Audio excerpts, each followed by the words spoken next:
여러분 안녕하십니까. 암호화폐 소식을 전달해드리는 크립토 토마토 2019년 7월 8일 여러분들께 인사를 전해드리고 있습니다. 자, 암호화폐 소식으로 넘어가기 전에 굉장히 큰 뉴스가 떴죠. 제가 이 뉴스가 국내에도 이제 나올 것이라고 생각하고 찾아봤는데 아직까지 국내에서는 조용한 그런 상황입니다. 바로 도이치뱅크, 독일의 거대 은행이 중대 발표를 한 것인데요. 이제부터 도이치뱅크는 증권 거래를 하지 않겠다라고 대박이 아니죠. 폭탄 선언을 했습니다. 그동안에 전 세계에 있는 인원들을 삭감하면서 어떻게 해서든 무너져 내려가는 이 은행을 살려보겠다고 노력을 했는데, 이번에는 증권시장에서 탈퇴를 하면서 18,000여 개의 일자리가 사라질 것이라고 사람들은 예상을 하고 있습니다. 또 어떤 사람들은 기사에서 이것이 제2의 리먼 브라더스 사태가 될 수 있을 것이다, 전 세계적으로 경제의 공황이 올 수 있는 그런 총알탄이 될 수 있을 것이다 라고 많은 사람들이 또 우려를 하고 있습니다. 도이치뱅크가 굉장히 큰 은행이기 때문에 전 세계적으로 미치는 여파가 어마어마하게 커질 것이다 라는 것이죠. 자, 그리고 내일, 미국 기준으로 내일이 되면은 이 증권가에 또 많은 피바람이 불 수 있다라고 또 이야기를 하고 있는데, 일단 좀 두고 봐야 될 것 같습니다. 암호화폐에 관련돼서 직접적인 소식은 아니지만은 이제 크게 영향을 미칠 수도 있는 소식이라서 여러분들께 가장 먼저 전달을 해드렸고요. 이 말이 쉬워서 18,000개의 일자리지, 은행에서 일하던 사람 18,000명 일자리가 없어진다고 생각을 해보면은 이 굉장한 재앙이라고도 볼 수가 있겠습니다. 자, 이런 상황에서도 우리의 뚱땡이 비트코인은 많이 먹기도 하고 뱉어내기도 하면서 11,448불에서 거래가 진행 중에 있습니다. 자, 오늘 있었던 시장에 한 가지 변화를 둔다라면은 이 알트코인들이 드디어 움직이기 시작했다라는 것인데요. 딱 보시면은 이더리움이 지금 현재 거의 6% 상승한 그런 상태이고, 그 외에 모네로가 11% 상승, 나노가 14%, 아이콘이 21%, 디지바이시 10% 상승하는 등 여러 개의 암호화폐에서 주목할 만한 상승들이 나와주고 있는 그런 상황입니다. 이 BTT 토큰도 꽤 올랐죠. 자, 과연 알트 시장이, 알트의 봄이 다가오고 있는 것일까요? 한편 비트코인 같은 경우는 곧 있으면 큰 움직임이 예상이 된다라고 합니다. 자, 언제나 말씀을 드리지만은 이런 분석 같은 경우는 제가 하는 것이 아니라 이제 해외 분석가들의 분석을 가져와서 여러분들께 전달을 해드리고 있습니다. 제가 좀 어설프더라도 제 의견이 아니기 때문에 이 돌팔이놈 헛소리 하네라고 하기보다는 그래도 어떤 분석가가 이렇게 이야기를 했구나라고 들어주시면 좋을 것 같습니다. 자, 지금 보시면은 삼각수렴 안에서 이렇게 움직이고 있죠. 이 삼각수렴이 곧 있으면은 앞으로 24시간 안에 방향성이 이제 결정이 나게 될 것이라고 합니다. 위로 뚫게 될 경우 목표는 13,881불까지 갈 수도 있고, 아래로 떨어질 경우 이제 최악의 경우 8,693불까지 하락할 수도 있기 때문에 이런 점 유의하시고 투자를 진행을 하시면 좋을 것 같습니다. 그리고 또한 최근에 비트코인 행보를 보시면은 이 바리깡 가지고 초등학생이 머리를 깎은 듯한, 한마디로 난장판 중구난방의 모습들이 보여지고 있죠. 그러면서도 비트코인 볼륨이 전체적으로 높지 않았기 때문에 앞으로 어디로 가게 될지는 모르겠습니다. 저점은 계속 높아지고 있고 고점은 계속 낮아지고 있고, 어디로 튈 것인가 주목해서 이제 봐주셔야 될 것 같습니다. 자, 본격적인 암호화폐 소식으로 넘어가기 전에 제가 한 3일 전쯤에 협찬 및 광고 문의가 한 군데서 들어온 적이 있다라고 말씀을 드린 적이 있었는데, 많은 분들이 긍정적으로 답을 해주신 반면 제 채널의 광고 시청률이 바닥을 찍어버렸습니다. 거의 지금 여기 보시는 이 음봉처럼 막 그냥 토막이 나버렸어요. 제가 이 엄청나게 잘 나가는 대기업 유튜버가 아니기 때문에 이런 부분은 좀 타격이 큽니다. 제가 저때 저 방송하고 엄청 후회했습니다. 눈에서 그냥 비트코인 눈물이 나오더라고요. 부디 이제 예전처럼만 좀 봐주시면은 안 되겠습니까? 여러분들께 부탁을 드리면서 본격적으로 소식 넘어가 보도록 하겠습니다. 자, 부산시 공공일자리 저출산 고령화 대응 재정 중점 운용, 여기에 블록체인을 포함시키겠다라는 그런 발표가 나왔습니다. 그리고 부산시 같은 경우는 지역 화폐도 만들겠다라고 한 적이 있죠. 자, 잘 하셔가지고 이 부산에서 암호화폐 및 블록체인이 흥할 수 있기를 바라봅니다. 자, 중국 엔트파이낸셜에서 이야기를 합니다. 우리는 암호화폐 발행 계획이 없다. 우리도 니네들한테 관심이 없다. 자, 그 다음엔 암호화폐 대시에 관련된 호재 소식이 한 가지가 있습니다. 대시 체인락 51% 공격 프로텍션 활성화. 이를 통해서 보안성을 제공하는 동시에 네트워크 속도 역시 개선할 수 있는 그러한 중요한 업데이트라고 볼 수가 있겠습니다. 이 아무래도 작업증명 암호화폐들 중에서는 항상 이 51% 공격이 가장 큰 리스크라고 볼 수가 있겠는데, 그런 점을 이제 보완을 했다. 굉장한 희소식이라고 볼 수가 있겠죠. 만약에 비트코인에서도 이런 업데이트가 이루어지면은 이 비트코인 가격에 큰 영향을 주지 않을까 하는 생각이 듭니다. 미국의 코넬대 교수가 이렇게 이야기를 합니다. 비트코인 하이테크 아니다. 아니, 그거 모르는 사람도 있나? 혹시 전공이 뒷북 때리기? 자, 아무튼 코넬대 교수는 이렇게 이야기를 했습니다. 비트코인은 상대적으로 느리고 비효율적이며 실제 사용 사례에 적합하지 않은 설계 구조를 가지고 있다. 그렇기 때문에 사람들은 비트코인이 가치 저장 수단으로 쓰이게 될 것이라고 이야기를 하는 것이죠. 자, 아무튼 그는 이어서 이렇게 이야기를 합니다. 비트코인 커뮤니티는 사이비 종교와 구별하기 어려울 정도로 이성적이지 못하다. 실제 일어난 사건을 있는 그대로 받아들이지 않으며 비트코인을 부정하는 개인 혹은 단체를 공격하기 바쁘다라고 지적을 했습니다. 자, 이런 부분들은 저희가 좀 조심을 해야 되겠죠. 공격을 하고 싶으면은 여기 딱 알맞은 대상이 있습니다. 바로 닥터 둠, 누리엘 루비니 교수죠. 이 사람에게는 얼마든지 욕을 하셔도 좋고 쓰레기를 집어 던져도 괜찮습니다. 닥터 둠 이번에는 이렇게 이야기를 합니다. 암호화폐는 사기꾼들이 넘치는 스캠 시장이다. 비트코인을 비롯한 기타 암호화폐와 디지털 자산 산업은 거대한 현대의 거품이다. 블록체인은 인류 역사상 가장 과장된 기술이다. 세계적인 마약상들보다 암호화폐 시장이 더 나쁘다. 네가 더 나빠 임마. 딱 봐도 이거 어디서 뇌물 받고 이런 식으로 암호화폐를 까는 것 같은데 언제 한번 걸리기만 해봐라 이 자식 이거. 이런 사람들이 블록체인을 싫어하는 이유는 뭡니까? 전부 다 기록되기 때문에 구린 돈을 더 이상 받을 수 없기 때문입니다. 자, 다음은 이더리움에 관련된 소식이 몇 가지가 있습니다. 이더리움 2.0 클라이언트 라이트하우스 오는 15일 첫 버전을 출시할 예정인데 이는 개발자들을 위해서 이제 개발이 된 그런 버전이라고 합니다. 그리고 최근 또 다른 기사가 나왔는데 이더리움이 다음 불장을 이끌게 될 것이고 그것뿐만 아니라 이더리움은 서아프리카 쪽에서 인터넷을 보급하기 시작했다라는 그런 기사입니다.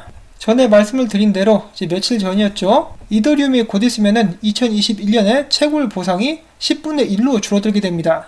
자, 반감기도 아니고 더블 반감기도 아니고 이 박상기는 더더욱 아닌 10분의 1, 10분의 1감기라고 하는 표현이 맞을지 모르겠는데 이더리움 가격이 미친듯이 솟구칠 수도 있습니다. 참고를 좀 해주시면 좋을 것 같고요. 자, 그 다음에 이더리움 기반의 투자회사가 서아프리카 지역에서 인터넷 보급을 할 수 있는 그런 자격증을 땄다는 그런 소식 또한 들려오게 되었습니다. 그래서 이더리움이 인터넷을 제공하게 될 것이다 라고 하고 있죠. 자, 이더리움 앞으로 어떻게 될 것인가 굉장히 많은 기대가 됩니다. 자, 크리스틴 르갈드 영국 중앙은행 총재 임명 암호화폐 업계는 환영하는 분위기다. 마티 그린스펀 이토르의 시장 분석가가 이렇게 이야기를 합니다. 크리스틴 르가르드 신임 ECB 총재가 암호화폐에 대해서 믿을 수 없을 정도로 우호적일 것이다. 그리고 그녀는 아마 비트코인에 대해서도 이제 굉장히 긍정적인 모습을 보여줄 것이다 라고 이야기를 했는데 자, 이 부분에 대해서는 제가 살짝 의견을 제시하고 싶습니다. 왜냐하면 제가 이 크리스틴 르갈드의 행적을 그래도 좀 봐왔기 때문이죠. 크리스틴 르갈드와 IMF가 직접적으로 함께 패널에 참여를 하고 언급한 회사는 긍정적으로 언급한 회사는 두 군데가 있습니다. 바로 리플사와 서클사. 서클 CEO, 리플 CEO랑은 패널에서 함께 이야기를 하는 그런 모습들도 종종 보여준 바가 있습니다. 자, 이어서 유로피언 중앙은행의 의원이 이렇게 이야기를 합니다. 금융당국은 리브라 출시에 빠르게 대응을 해야 된다. 리브라 같은 경우는 지금 전 세계 중앙은행들로부터 다구리를 맞고 있죠. 자, 과연 이 리브라 출시가 될 수는 있을런지 여기저기서 압박이 매일같이 들려오고 있습니다. 자, 다음 모네로에 관련된 소식이 있는데 모네로가 해커에 의한 취약성이 확인되어서 부정수급 또한 가능한 그런 상태였다. 그러나 관련된 버그는 이미 수정이 끝났다라는 소식입니다. 좀 허망하죠? 그래도 해킹당한 것보다는 낫다라고 말씀을 드리고 싶고요. 그 다음에 미국 SEC에 관련된 소식이 있는데 얘네들이 가상통화 감시를 위해서 이 암호화폐들을 정기적으로 구매를 하려고 한다라는 소식입니다. 그 암호화폐들에는 조건이 있는데 블록체인 풀 노드 기록을 가지고 있어야만 하는 암호화폐들 비트코인과 이더리움, 비트코인 캐시, 스텔라, 지캐시, 이오스, 네오, XRP 등등이 여기에 포함이 된다고 합니다. 이런 상황을 봤을 때 정부 규제 당국의 지금까지 관망적인 기조에서 본격적으로 현실 경제에서 블록체인 및 가상통화가 미치는 영향을 분석하기 시작했다는 신호탄으로 보인다라고 말을 굉장히 헷갈리게 기자가 써놨습니다. 자, 아무튼 이런 부분을 좀 더 자세히 살펴보면은 SEC는 앞으로 리스크 감시나 컴플라이언스 개선, 디지털 자산에 대한 위원회의 적극적인 정책 주지를 지원하기 위해서 이런 행동들을 하는 것이다 라고 되어 있다고 합니다. 정말 느리게 움직이고 있긴 하지만은 그래도 일을 하고 있기는 하네요, SEC.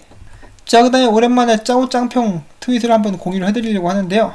이 짜오짱평의 꿈은 BNB를 가지고 세계 여행을 하는 것이다. BNB를 지원하는 이제 여행 업체인 것 같죠. 트러블 바이 빗이라는 곳이 베타 서비스를 운영하기 시작했다. 실제로 작년 같은 경우는 BNB를 받아주는 공항들도 있었고 공항들 근처에서 암호화폐를 받아주는 그런 모습들도 본 적이 있었습니다. 숙박업소, 식당 등 암호화폐를 가지고 이제 여행을 다닐 수가 있게 되는 환경들이 조성이 되는 것이죠. 그리고 그 중심에 BNB가 서게 될 것이다. 실제로 BNB 같은 경우는 지금 계속해서 엄청난 발전과 타 거래소들의 상장까지 되는 그런 모습들을 보여준 적이 있었죠. 이 가격이 좀 쌀 때 많이 사둘 걸 하는 엄청난 후회를 저도 하고 있습니다. 자, 그 다음은 쉬어가는 시간으로 이 멋진 발명품을 또 여러분들께 보여드리려고 합니다. 최근에 특히 1인 방송 시대가 열리면서, 그리고 혹은 이 멋진 장면을 촬영하고 싶어하는 사람들이 이 카메라만을 따로 고용하기도 하죠. 자, 그런데 앞으로는 그럴 필요가 없어지게 될 수도 있겠습니다. 이 카메라맨 보조 로봇이 나타나는 것인데, 일단 영상을 한번 보시죠. 자, 뒤에 똥파리처럼 이렇게 따라다니고 있죠.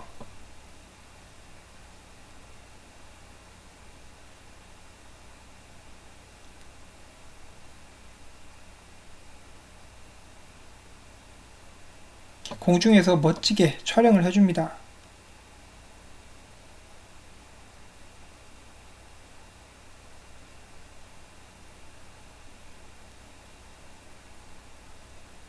정말 대단하지 않습니까?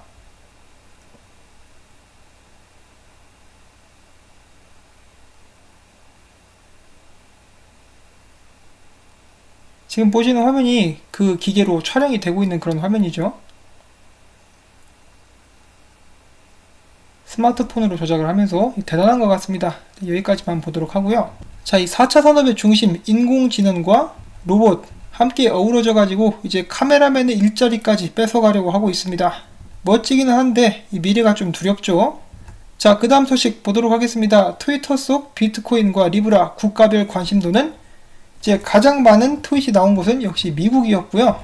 최근에는 특히 리브라에 관련된 트윗이 비트코인을 추월하는 그런 모습도 보여준 적이 있습니다. 근데 문제는 이제 부정적인 것에 대해서 더 많은 트윗이 나왔다라는 것이겠죠. 자, 아무튼 이 비트코인에 관련돼 가지고는 미국 다음으로 영국, 캐나다, 터키, 인도, 호주 순으로 게시된 글이 많았었고, 대부분이 우호적이었으나 이제 부정적인 반응을 보이는 국가들도 있었습니다. 예를 들어서 베네수엘라, 충격적이죠. 그리고 멕시코, 에스토니아, 브라질, 아일랜드. 비트코인이 가장 많이 사용이 되고 있는 나라들에서 비트코인에 대해서 안 좋은 말들이 또 많이 오고 갔었다라는 그런 조사 결과가 나와서 공유를 해드립니다. 비트코인 해시율 상승, 비트코인 펀더멘털이 강하다는 증거다. 왜 그렇게 이야기를 할 수 있느냐? 해시율의 상승은 네트워크 컴퓨팅 파워가 늘어난다는 것을 의미하는 것이고, 즉 해시율이 높을수록 비트코인 채굴을 위해서 더 많은 자원이 필요하다는 뜻입니다. 채굴자들이 비트코인 채굴에 더 많은 자원을 투입하고 있다는 의미로 해석이 되고, 중장기적으로 비트코인 가격이 오를 수도 있다는 것을 시사하는 것입니다. 이 세력의 끈앞풀이라고 이제 저희들이 해석을 하고 있는 브라이언 켈리는 이렇게 이야기를 하고 있습니다. 채굴자들은 이미 2020년 5월에 반감기를 기대하면서 비트코인을 보유하려고 하고 있다. 앞으로 1년 동안 비트코인을 팔지 않고 운영할 수 있는 자금을 충분히 확보했다. 이 수요와 공급의 법칙에 따라 공급이 줄어들면 가격은 더 높아질 것이다. 근데 네가 말하면 대부분 반대로 가 임마. 자, 그 다음 소식입니다. 조시레저의 분석인데요. 이 비트코인에 관한 것은 아니고 이 비트코인 총 시총에 관한 것입니다. 비트코인은 시총에 강한 저항선이 약 65%에 머물러져 있는데, 비트코인이 최근 제대로 되는 움직임을 보여주지 못했고 볼륨이 적어서 비트코인 도미넌스는 그동안에는 그닥 큰 움직임이 없었다. 만약에 이 비트코인 도미넌스가 올라가면, 비트코인 가격이 올라가면은 당연히 알트코인들은 떨어지게 될 것이다 라고 이야기를 해주고 있습니다. 이 최근 비트코인 움직임에 대해서, 특히 주말에 있었던 움직임들에 대해서 많은 분석가들은 관망하는 것이 낫다라고 의견을 펼쳐주고 있는데, 조만간 제대로 된 큰 움직임이 예상이 되고 있습니다. 마지막으로는 또 재밌는 소식 몇 가지를 준비를 해봤는데요. 여러분들 이 토니 호크라는 사람을 아십니까? 사람들의 말에 의하면은 이 전설적인 스케이터로서 비디오 게임에도 모습을 드러낸 그런 적이 있다라고 하는데, 이 보시면은 이 토니 호크 같은 경우는 비트코인이 1000불 아래였을 때부터 이제 매수를 해서 가지고 있었다라고 최근에 밝힌 바가 있다라고 합니다. 대단하죠? 자, 그리고 마지막으로 사토시 나카모토의 이름은 어디서 나왔는가? 여러분들 많이 생각을 하셨을 텐데, 바로 몇 개의 대기업에서 가지고 온 이름이다 라고 이야기를 하고 있습니다. 자, 삼성의 SAM, 그리고 토시바의 토시, 그리고 나카미치의 나카, 모토로라의 모토, 이렇게 해가지고 사토시 나카모토다. 예, 헛소리지만은 좀 재밌어가지고 가지고 와봤습니다. 이런 거 발견해내는 사람들도 참 대단한 것 같죠? 자, 아무튼 이렇게 해가지고 저는 오늘도 준비한 소식들을 여러분들께 전달을 해드릴 수가 있었습니다. 부디 도움이 되셨다면 구독과 좋아요, 광고 시청 여러분들께 부탁을 드리고, 비트코인 움직임에 따라서 여러분들이 잘 대응하셔가지고 뭐 장투를 하시는 분들은 상관이 없겠죠. 여러분들이 그래도 이제 큰 성투 하실 수 있기를 바라면서 저는 다음에 새로운 소식 가지고 또 찾아뵙도록 하겠습니다. 안녕히 계십시오.